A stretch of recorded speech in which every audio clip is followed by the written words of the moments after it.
Most people remember Alistair Campbell's career. Most people recognise him as being more responsible than anyone in our lifetimes for degrading the idea of truth in politics. Most people in Britain want to hear Alistair. In this video, we are going to watch Douglas Murray absolutely sizzle a very thin-skinned former British politician, Alistair Campbell, to the point where he actually quits. This is a magnificent burn, but also there is a lot of context to this. I'm going to go into one of the biggest political scandals in recent history, as well as an Epstein-like mystery death. So let's get into the first clip and then I'll fill you guys in with some receipts. Michael Gove stood for the leadership, saying he had seen something in Boris Johnson's behaviour that persuaded him he was not suitable prime ministerial material. Here's a wild possibility. Maybe Michael Gove was right. Well, in which case, why did he sit in the cabinet the whole time? What I can't stand about these ministers now, Sunak and Javid, fair enough, they led the way yesterday. They've been defending the indefensible for years. They've known their whole lives what Boris Johnson is like. They decided to back him because he was leading on Brexit, because they thought he was a winner. They've always known he has no moral compass. He has no real sense of what he's in politics for. And, it was always going to end like this. And they're now finding that he's also a complete narcissist, probably with sociopathic tendencies, which is why he's sitting there now in the bunker, shooting. Of course he is. Listen, this is a guy, Douglas, who only cares about his own interests. If he was honestly, but I've got to say though, I mean, whichever side you're on, though, Douglas, about this, there is a touch of the Donald Trumps about what's going on tonight, isn't it, with Boris, where he's basically getting rid of all the enemies. I mean, this is a number 10 source about Michael Gove talking to Chris Mason from the BBC. You cannot have a snake, that's Michael Gove, who is not with you on any of the big arguments, who then gleefully briefs the press that he's called for the leader to go. You cannot operate like that. Calling him a snake. Look, first of all, I don't think it's appropriate for Alistair Campbell to be throwing out pseudo-medical terms about political leaders. And frankly, I think most of the British public will think... Oh, you can, and I'll just... Listen, the show's called Piers Morgan Uncensored. You can both say what the hell you like. Douglas. And I'll say what I like. Okay, so Alistair Campbell was just throwing out criticisms for, and this is very important, defending the indefensible, having no moral compass, and being a complete narcissist with sociopathic tendencies. And now we can see Douglas Murray is quite unsettled by these statements, and it's no wonder why. So who is Alistair Campbell, you might be wondering? Alistair Campbell was the Director of Communications and Strategy under the Prime Minister that ruined Great Britain, Tony Blair. Putting aside the destruction of the British national identity or open borders or the plethora of strategic disasters that Great Britain are still paying for today, the most hideous thing that he ever did in office, and what history will remember this man for, is the invasion of Iraq and Afghanistan under false pretenses in 2003. And Alistair Campbell was complicit in this. He was heavily involved in the preparation of the September dossier and the Iraq dossier, nicknamed the Dodgy dossier, in 2003. These documents argued the case for the imminent danger of weapons of mass destruction from Iraq. Weapons that obviously didn't exist. Now, I don't know for sure if there were ulterior motives for the invasion, and there are many theories out there, some of which more well-founded than others. But what we do know is that the intelligence was either wrong or a lie, and they fooled a whole population into thinking that they were in imminent danger because of weapons of mass destruction. And in the wake of 9/11, you can kind of see why people would have bought into this narrative and why people would have supported the invasion. At this time, there was so much propaganda going around to suggest that the world as we know it could be destroyed by this maniac in the Middle East with his WMDs. And so they invaded these countries and they rubbled cities like Mosul and Fallujah. And hundreds and thousands, if not north of 1 million Iraqis were killed in the process. And when we think about the bombing of Iraq and Afghanistan and these places, maybe we tend to think about military bases and strategic bombing, but no. Cities, entire cities being rubbled. Imagine the city that you're in right now being indiscriminately bombed by a coalition of foreign governments from the other side of the world that are claiming to want to protect you and bring democracy to your land. And so these events were one of the contributing factors to the domino effect that would destabilize the entire Middle East and Northern Africa. And the migrant crisis would ensue, a migrant crisis that is still happening today. So I hope that was sufficient context as to the next part of the debate, where Douglas Murray dishes up a verbal lashing like you've never seen before. But this story isn't over yet, because we still have a very mysterious death story to cover, and Douglas alludes to it in the next clip. See if you can pick it up. And I'll say what I like, which is that... Alistair, and I'll say what I like, which is... And I'll say what I like. Guys, time out. Alistair, let Douglas have his say, then respond. Yeah. Right? You're both uncensored. You can say what the hell you like. Douglas, finish. Most people remember Alistair Campbell's career.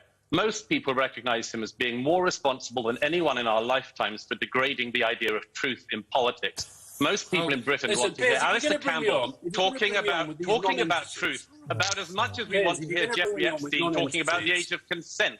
The idea that Alistair Campbell is any kind of expert on truth or decency is absolutely laughable. All right, Alistair, your chance to respond. If you're going to bring me on to talk with these right-wing non-entities who are part of the problem in this country anyway. Guys, if you're enjoying this video and if you'd like to see me go a little bit deeper with the context of these videos, then leave a comment and let me know, because that helps me to understand what you guys enjoy. And also, leave a like on the video and subscribe to the channel if you haven't already. Back to the clips. We can talk all you want about this guy, people like Murray and The Spectator. Why don't you talk about David Kelly? People like Murray from The Spectator, where Johnson was spawned, they are part of the problem. They created this beast. They created this man who has got no morality, no honesty, no objectivity, no openness. He has trashed every single one of the standards in public life. And Piers, I've got to tell you, I thought I was coming on to talk to you because you're quite a serious person. I've got Sherwood on pause downstairs. Take Douglas Murray, take him back and put him in his 55 Tufton Street bin, and I'll see you later. All the best. Thank you, Alistair Campbell. Nice to see you. Piers, take care. Lots of love to Erin. Thanks for joining us, Lots of love. Alistair. Quote by Douglas Murray: most people in Britain want to hear Alistair Campbell talking about truth as much as they want to hear Jeffrey Epstein talking about the age of consent. A Douglas Murray zinger for the ages. Funny that he should bring up Epstein there, though, because you'll notice that a little bit later, Douglas Murray actually said, "Tell us about David Kelly." No objectivity, no openness. A comment that you may have missed because it was being smothered by Alistair's insecure rant. And this is a fascinating story, and it's got some Epstein parallels. So who is David Kelly, you might be wondering? Dr. David Kelly was a senior governmental advisor for the Blair government, as well as a scientist and one of the foremost experts in the world when it came to biological warfare. In 1991, David Kelly was appointed to the United Nations Special Commission. This was a group in charge of inspecting for biological weapons capabilities in Iraq. And he would visit Iraq numerous times over the next 7 years. And actually, he was responsible in part for shutting down numerous biological warfare research facilities in the country. And he played a role in researching biological warfare around the world and was very esteemed and was potentially even on the way to being knighted by the Queen.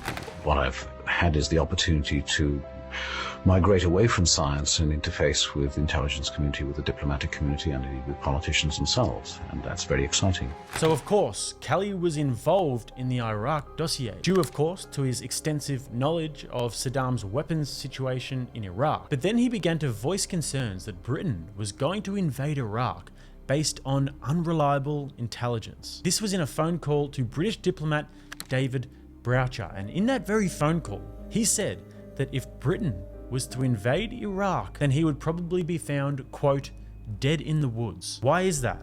Maybe he knew too much. And then on the 29th of May 2003, Andrew Gilligan, a journalist and defense correspondent for the Today program, published the following brief provided to him by Dr. Kelly. What we've been told by one of the senior officials in charge of drawing up that dossier was that actually the government probably knew that that 45-minute figure was wrong even before it decided to put it in. Downing Street, our source says, ordered a week before publication, ordered it to be sexed up, to be made more exciting, and ordered more facts to be discovered. Now just sit back for a moment and think about the implications of this accusation. The BBC, who at the time was the world's most trusted and reputable source of news and information, had just claimed that Tony Blair might be a cheat and a liar, who had in a premeditated way led the British people to a war, in part based on a colossal intelligence deception aided by Alistair Campbell and others. And this was based on that bombshell briefing by Dr. David Kelly, who knew more about the WMD situation in Iraq and about the dodgy dossier than anybody else alive. There was no attempt at any time by any official or minister or member of number 10 Downing Street staff to override the intelligence judgments of the Joint Intelligence Committee and their judgments, including the judgment about the so-called 45 minutes, was a judgment made by the Joint Intelligence Committee and by them alone. Let's get to the heart of what the allegation is, that the Prime Minister, the Cabinet, the intelligence agencies, people like myself, connived to persuade Parliament to send British forces into action on a lie. That's the allegation. And I tell you, until the BBC acknowledge that is a lie, I will keep banging on. That correspondence file will get thicker, and they better issue an apology pretty quick. If proven to be true, this story would have been unfathomable, and it probably would have led to some very important people in very high places. Well, I mean, we don't really know what the consequences would have been because nobody's ever really been held to account. Anyways, 6 weeks later, the body of Dr. David Kelly was found in the woods near his home in Oxfordshire, with the cause of death being slit wrists. I'm profoundly saddened for David Kelly and for his family. He was a fine public servant who did an immense amount of good for his country in the past, and I'm sure would have done so again in the future. There is now, however, going to be a due process and a proper and independent inquiry, and I believe that should be allowed to establish the facts. Near the body was found a knife, a few empty boxes of painkillers, a bottle of water which he supposedly used to swallow the painkillers, a watch, a pair of glasses, and a mobile phone. None of these items possessed a single one of David Kelly's fingerprints. And that is just one of many suspicious events surrounding this very mysterious death. Similarly to the Epstein case, this one doesn't quite add up. So guys, don't forget to hit those links in the bio and follow me on other platforms just in case, because I've been having a few problems with censorship and that recently. And also, if you guys want to subscribe, click right here. And if you want to watch another video, right here. Until next time, I'm Jake. This is RattlesnakeTV, keeping you armed and dangerous.